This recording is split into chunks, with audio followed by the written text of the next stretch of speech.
Only బొల్లారంలో 56 లక్షలకే gated కమ్యూనిటీలో 2 BHK flat. Just call. Welcome to Suman TV. నేను మీ నాగరాజ్ బైర్శెట్టిని. తిరుమల కల్తీ నెయ్యి వ్యవహారం అనంతరము పవన్ కళ్యాణ్ గారు తీసుకున్న నిర్ణయం అందరినీ కూడా ఆలోచింపజేస్తుంది. అసలు హిందూ సాంప్రదాయాలకు వ్యతిరేకంగా తిలోదకాలు ఇస్తున్నారంటూ ఆయన విమర్శ చేస్తూ హిందూ సనాతన ధర్మాన్ని పరిరక్షించడానికి ఆయన ఒక నిర్ణయం కూడా తీసుకున్నారు. అసలు హిందూ సనాతన ధర్మ పరిరక్షణ బోర్డును కూడా ఏర్పాటు చేయాలని కూడా ఆయన ప్రతిపాదించడం జరిగింది. అసలు ఎందుకు ఒకవైపు సినిమాలు, మరోవైపు రాజకీయాల్లో బిజీగా ఉంటున్న పవర్ స్టార్ పవన్ కళ్యాణ్ గారు ఇప్పుడు సనాతన ధర్మాన్ని భుజానికి ఎత్తుకున్నారు. మరి ఇన్ని పడవల మీద ఎలా ప్రయాణం చేయబోతున్నారు ఆయన, అసలు ఏంటి అసలుకి అన్న పూర్తి వివరాలు తెలుసుకోవడానికి పొలిటికల్ అనలిస్ట్ చందు శ్రీనివాస్ గారు మనతో ఉన్నారు. ఆయన అడిగి వివరాలు తెలుసుకుంటాం. నమస్తే శ్రీనివాస్ గారు. నమస్కారం అండి. పవన్ కళ్యాణ్ గారు ఒక 10 ఏళ్ల క్రితం వరకు సినిమాల్లో చాలా బిజీగా ఉన్నారు. ఆ 10 ఏళ్ల తర్వాత మళ్ళీ మన 10 ఏళ్ల క్రితం రాజకీయాల్లోకి వచ్చి రాజకీయాల్లో బిజీ అయిపోయారు. అంటే 2019 ఆయన డిఫెక్ట్ అయినా కూడా ఓడిపోయినప్పుడు ఒక్క స్థానం కూడా ఒకటి సాధించినా అది కూడా వైసీపీ తీసుకెళ్ళిందండి. సాధించలేకపోయినప్పటికీ కూడా ఎక్కడా కూడా అధైర్యపడకుండా రాజకీయాల్లో తనదైన శైలిలో ముందుకు దూసుకెళ్ళి ఈరోజు 100% స్ట్రైక్ రేట్ సాధించి ఉన్నారు. ఈ రోజైనా ఒక డిప్యూటీ సీఎంగా రాజకీయాల్లో బిజీగా ఉన్న రేపీలో సినీ స్టార్గా ఇప్పటికే 3 సినిమాలు ఉన్నాయనవి. ఇప్పుడు ఇవి కాదంటూ తిరుమల లడ్డు వ్యవహారానికి సంబంధించి ఆయన చాలా ఎక్కువగా రియాక్ట్ అయినట్టుగా మనకు కనిపించింది. సనాతన ధర్మ పరిరక్షణ కోసం ఆయన నడుము బిగించారు. దానికోసం ఒక బోర్డును కూడా ఏర్పాటు చేయాలంటున్నారు. బీజేపీ అంటేనే ఒక మతతత్వ పార్టీ అంటారు కదా. దక్షిణ భారతదేశంలో బీజేపీకి ఉన్న ఓటు శాతం ఎంత అనేది మీకు తెలుసు.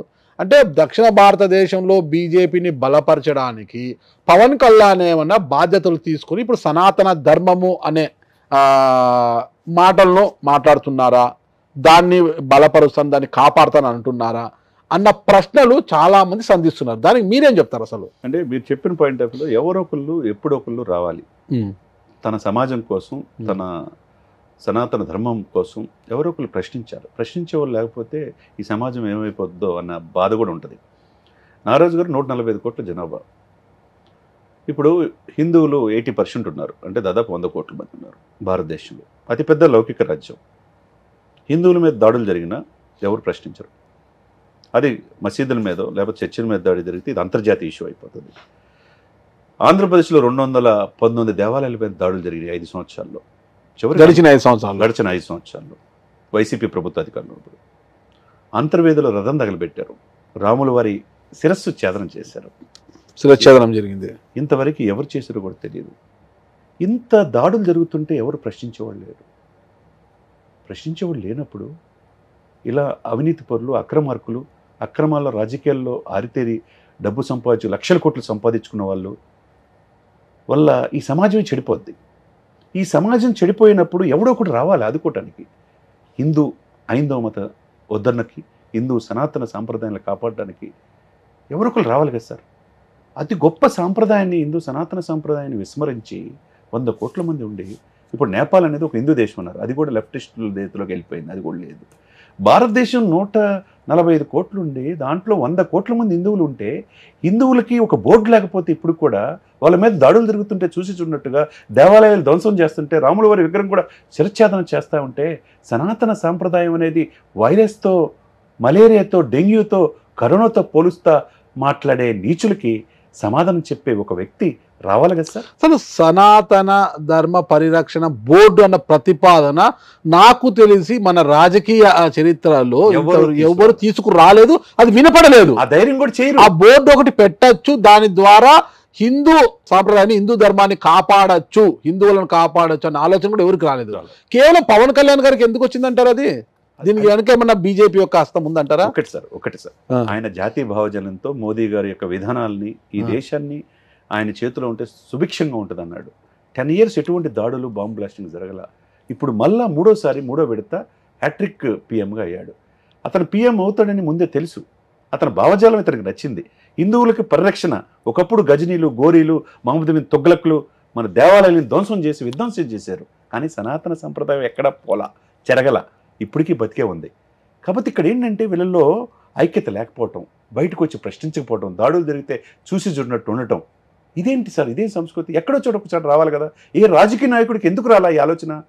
హిందువులకు కూడా ఇప్పుడు వక్ఫ్ బోర్డు ఉంది ముస్లిమ్స్ ఆస్తుల పరిరక్షణకి. ముస్లిమ్స్కి ఏమో మిషనరీలు ఉంటాయి. వాళ్ళ సంరక్షణకి. మరి మదర్సాలు ఉంటాయి. మదర్సాలు ఉంటాయి. వీళ్ళకి ఉన్నప్పుడు హిందువుల మీద దాడులు జరుగుతుంటే అడిగేవాళ్ళు లేకపోతే బలవంత మత మార్పులు జరిగి లవ్ జిహాదులు జరుగుతూ ఉంటే ఇలా చేసుకుంటా పోతే ఇంకేంటి సార్? జానీ ఉత్తమ నటుడే, నిన్నగా మొన్న జాతీయ ఉత్తమ నటుడు కూడా డాన్సర్గా రద్దు చేశారు. అది ఆయన మీద ఫోక్స్ యాక్ట్ ఉందని చెప్పేసి ఇప్పుడు జానీ మాస్టర్. ఇప్పుడు ఇట్లా జరుగుతూ ఉంటే ఏదో ఒకటి రావాలి కదా. ఇప్పుడు హిందువుల మీద దాడులు జరుగుతుంటే ఒక వ్యక్తి ప్రశ్నించడానికి వచ్చాడు. అతను చదువుకుంది ఇంటరే, కానీ సమాజాన్ని చదివాడు. తన మతం హిందూ మతం, హైందవ మతం, దీనికోసం నా డిప్యూటీ సీఎం జనసేన పార్టీ అధ్యక్షుడు పక్కన పెడదాం, హిందూ సనాతన పరిరక్షణ బోర్డు ఏర్పాటు చేయాలి, కేంద్ర ప్రభుత్వ పెద్దలను అడుగుతా అన్నాడు. ఆ దిశగా కేంద్ర ప్రభుత్వం కూడా ఆలోచన ఇప్పుడు మొక్క తొరిగింది. దీనికోసం దానికి ఒక చట్టబద్ధత కల్పించాలి. ప్రతి జిల్లా ప్రతి రాష్ట్రంలోన హిందూ పరిరక్షణ బోర్డులు ఉండాలి.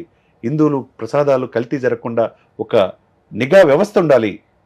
మన గుడుల్ని మన పరిరక్షణని చేసుకోవాలనే ఆలోచన తప్ప సనాతన ధర్మం అంటే ఏంటి? మిగతా కులాలు కూడా బాగుండాలి, మిగతా మతాలు బాగుండాలి, మనము బాగుండాలనే ఒక మంచి సంస్కృతి అండి సనాతన సాంప్రదాయం. దాన్ని వైరస్తో పోల్చేవాడిని ఏమనరు?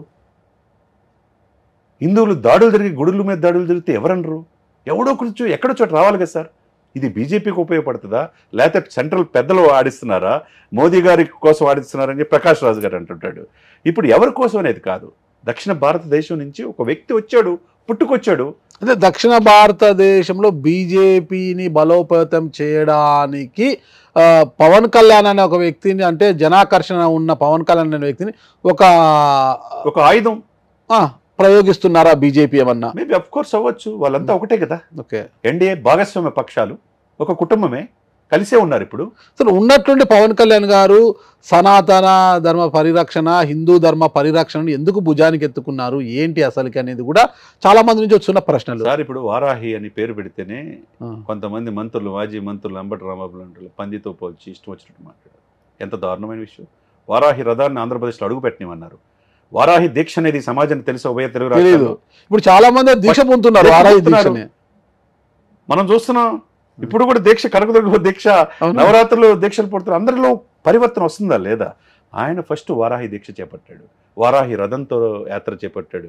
జగన్ నిన్ను అధపదాలను తక్కపోతే నా పేరు పవన్ కళ్యాణ్ కాదు, నా పార్టీ జనసేన కాదని చెప్పి చేశాడు. ఇప్పుడు కూడా ఏం చేస్తున్నాడు? ఇంకా మారరా మీరు? ఇప్పుడు కూడా మారరా? 11 సీట్లు కాదు, 1 సీటుకే పరిమితం చేస్తాను నేను అన్నాడు. అంటే ఏంటి? తిరుపతి సాక్షిగా నేను సనాతన సాంప్రదాయాలని కాపాడటం కోసం ఎందాకైనా వెళ్తానంటున్నాడు సార్. ఇప్పుడు ఆయన వారాహి అమ్మవారు ఆయనే సమాజాన్ని తెలియజేశాడు కదా. తర్వాత ప్రాయశ్చిత్త దీక్ష ఈయన ఎందుకు చేయాలా? 100 కోట్ల మందికి ఇంకెవరు లేరా? ఎవరికి లేని ఆలోచన ఈయనకి ఎందుకు వచ్చింది? సమాజం పట్ల నిబద్ధత, తన మతం, తన సాంప్రదాయం, సనాతన సాంప్రదాయం కొన్ని వేల సంవత్సరాల నుంచి ఉన్నది ఇదవుతుందే, దాడులకు గురవుతుందే, అడిగేవారు లేరనే భావన సార్. మనందరి తరపున ప్రతినిధిగా ఆయన కనపడుతున్నాడు. అక్కడ ఎవరో ఒకరు సార్ రావాలి కదా. ఈ సోకాల్ రాజకీయ నాయకులు ఆ ఓట్లు పోతే ఈ ఓట్లు పోతాయి అనే ఉద్దేశంతో ఉంటున్నారు, దెబ్బలు తింటున్నారు తప్పితే ఈ సనాతన సంప్రదాయాన్ని కాపాడేవాడు ఎవడు? ప్రాయశ్చిత్త దీక్ష చేశాడుగా 11 రోజులు నియమ నిబంధనలతో. కాలినడకని వెళ్ళాడు కదా. ఇదే జగన్మోహన్ రెడ్డి గారు కాలినడకని వెళ్తానన్నాడు కదా, డిక్లరేషన్ మీద సంతకం పెడతారని అందరూ ఎదురు చూశారు కదా. మరి ఎందుకు చేయలేదు? ఎందుకు ఆగిపోయాడు? డిక్లరేషన్ మీద సంతకం పెడతాం ఇష్టం లేక. అన్ని మతస్థుడే కదా జగన్మోహన్ రెడ్డి గారు. క్రిస్టియానిటీ తీసుకున్నాడు కదా.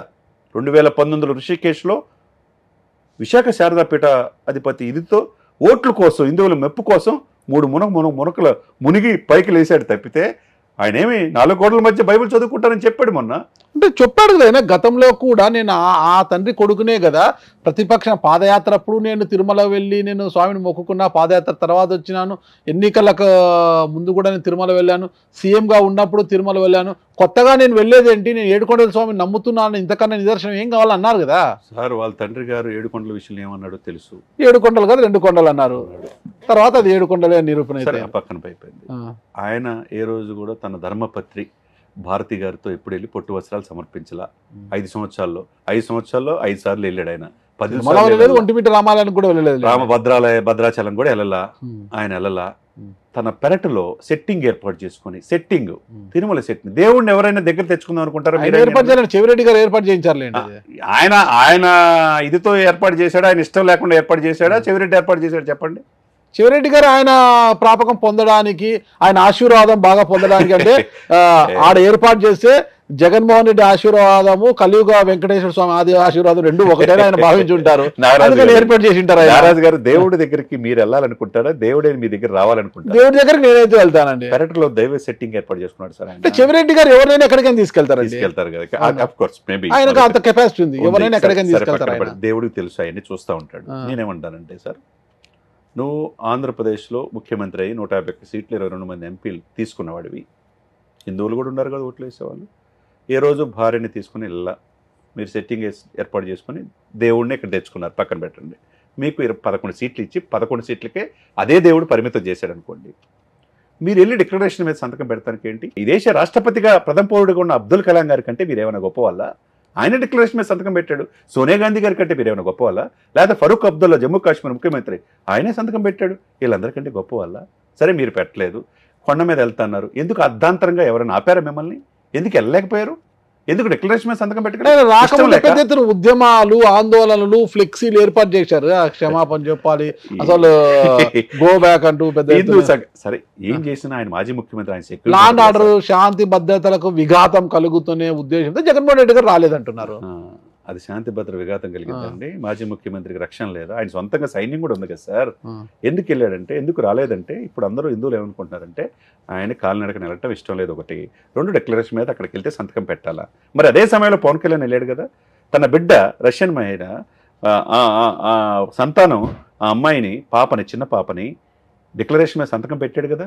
ఆయన కూడా ఈయనలాగా 5 సంవత్సరాల్లో నేను ఎందుకు పెట్టాలి ముఖ్యమంత్రి అనే భావన ఆయన రాలేదు కదా. ఈయన వాళ్ళ కూతురు తరపున పెట్టాడు, కూతురు చేత పెట్టించాడు, మంచి సాంప్రదాయానికి శ్రీకారం చుట్టాడు. మరి మీరేం చేశారు? అదే ఇది రాజకీయాలు ఇటేంటంటే ప్రతి ఒక్కళ్ళు కూడా ప్రతి ఒక్కరికి ప్యాషన్ అయిపోయింది సార్.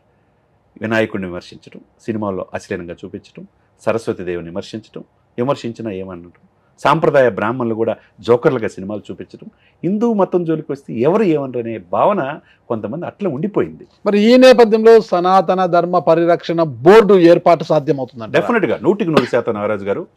మనం మరలా ఇంటర్వ్యూలు చేస్తూ ఉంటాం కదా, అతి త్వరలో వితిన్ 6 months ఈ దేశంలో హిందువుల పరిరక్షణ కోసం, సనాతన సాంప్రదాయ పరిరక్షణ కోసం, గుడుల మీద దాడులకి నివారణ కోసం, గుడుల్లో ఇచ్చే ప్రసాదాలు దైవంగా భావించే ప్రసాదాలు ఇది కోసం హిందూ సనాతన పరిరక్షణ బోర్డు అనేది, సనాతన పరిరక్షణ బోర్డు జాతీయ స్థాయిలో ఏర్పడబోతుంది. దాంట్లో కీలకంగా పవన్ కళ్యాణ్ వ్యవహరించబోతున్నాడు. 100% ఆ బాధ్యతల్లో కీలకమైన బాధ్యత పవన్ కళ్యాణ్ డెఫినెట్గా ఉంటుంది. చూద్దాం మరి అంత గట్టిగా హిందూ సమాజాన్ని పరిరక్షించడానికి, హిందూ సనాతన ధర్మాన్ని కాపాడడానికి పవన్ కళ్యాణ్ గారు వేస్తున్న అడుగులు ఏ దిశకు తీసుకెళ్తాయి, ఎందాక వెళ్తాయన్నది కూడా మనము ఆలోచించాల్సిన విషయం. అప్పటికి వేచి చూద్దాం. థ్యాంక్ యూ శ్రీనివాస్ గారు, నమస్తే. థ్యాంక్ యూ అండి.